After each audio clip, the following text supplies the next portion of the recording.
Hey Donodex, what is the story behind Tormentor? So there was a card in Nocturne, Pasture. If you have no cards in play other than Pasture's Peddler, and it was worth 2 points.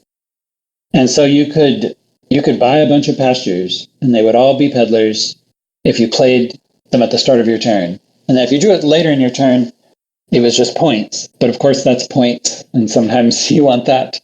And, if you have no cards in play is a harsh limitation. It's more generous to say, if you haven't played any other cards this turn, and the second version leaps to that, if you've played no cards this turn other than Pastures. So you can have duration cards sitting there and it doesn't screw it over. It's a thing where it's kind of pushing you to play a lot of Pastures and fewer other things. It's pushing you to be monolithic, which we don't tend to enjoy. And I'm gonna guess that it died for that reason. But this idea of caring about if it was first lived on. And so then we have this card Bribe. So I had the idea of the heirlooms, and I was trying different things for heirlooms. And one heirloom I tried was this. It's a treasure with a coin. When another player plays an attack card, you may first reveal this from your hand to be unaffected by the attack and have that player gain this. So it's a moat that only works once, and then they've got the moat. So it moves around between our decks. And you could at some points have the deck with all the bribes or none of them. And that seemed fun. And it's this good flavor of you pay them off to not be hit by the attack. And it was a good fit for an heirloom because it's bad, right? As an heirloom, you just started with it, and now our decks have these heirlooms. And so we'll probably do it, right? If they attack you, if it's a meaningful attack, you'll be like, no, take the bribe. And so then we see there are 3 more versions of Bribe, and I'm not sure how much we need to get into this. The second version lets them gain it to their hand, which is odd. The third version just messes with that wording and also makes you not be affected by attacks the whole turn because, man, we needed that. The last version, well, not the last on this page, but the fourth version here has you reveal it again, not pass it to them. This is still before the days of Sheepdog, and gives them +1 coin for the turn, which is another way of it feeling like you gave them something, but without moving the bribes around.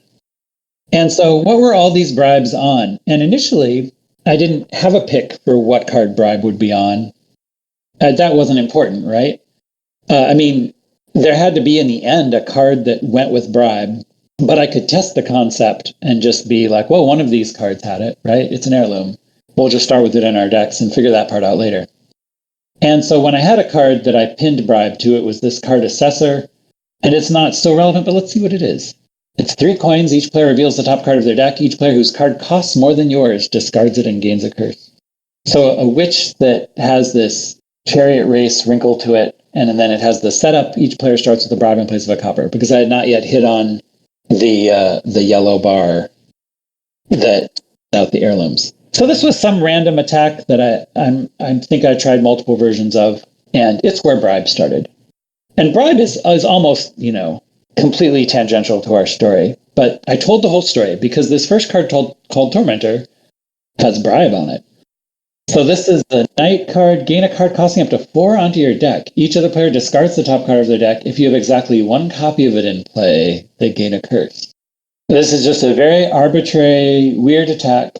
The resources it gives are a workshop because it's a Knight card, so it has to, the Knight cards in general couldn't give you cards or coins because they're not useful then.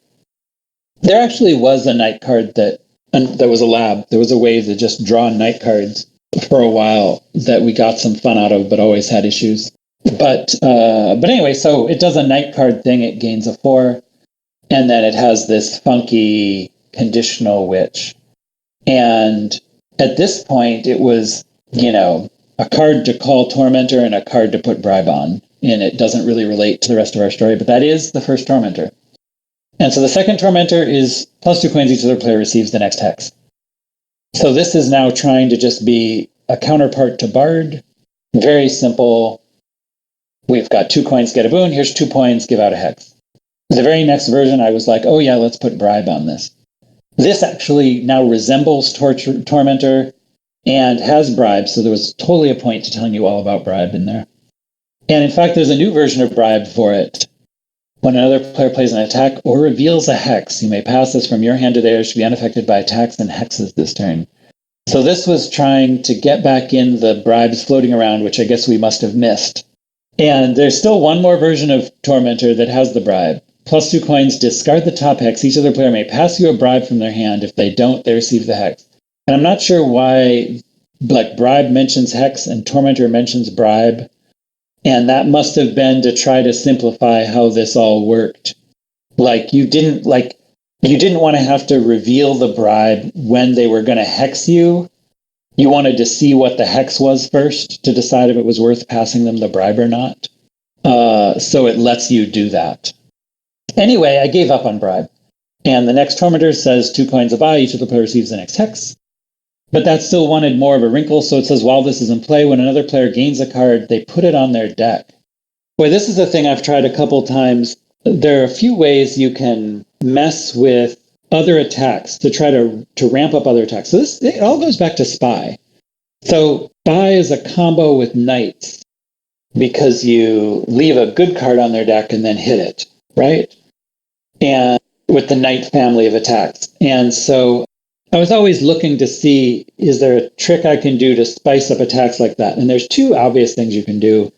And one is you spice up militias by turning them into ghost ships, right? When you discard cards, they go on their deck.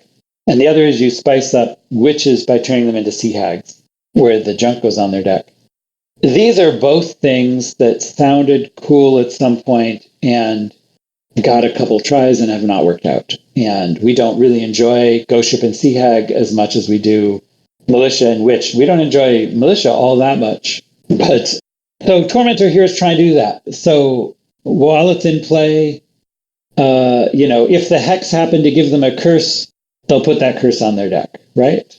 There's various ways hexes can give out cards. It's also being a counterpart to Tracker here, right? Which gives you a boon and lets you put cards on your own deck. I probably thought that was cool too. Having the little pair of cards.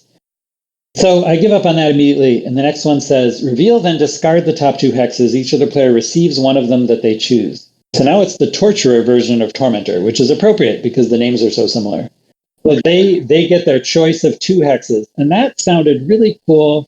And I'm guessing it just sucked. And it's this thing that Torturer, because the players get a choice, is much weaker than it looks. Not that Torturer is weak, but it's significant that they aren't just stuck. And with the hexes, it's not so rare to have a hex that is meaningless on a particular turn. And they pick that one, and you're like, what is this nonsense? So anyway, the next Tormentor now finally we tie in with Pasture. I remembered Pasture. We'd had a little fun with it. It seemed a little novel. Maybe we can get that back in. So it says each of the players receives the next hex.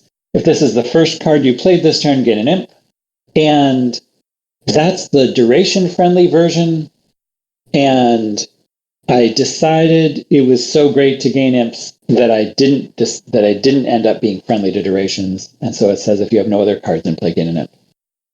And that is what happened with Tormentor. And also in there somewhere, all these versions of Tormentors say Doom on them. Hexes didn't initially say Doom, but all of these do. And there you have it.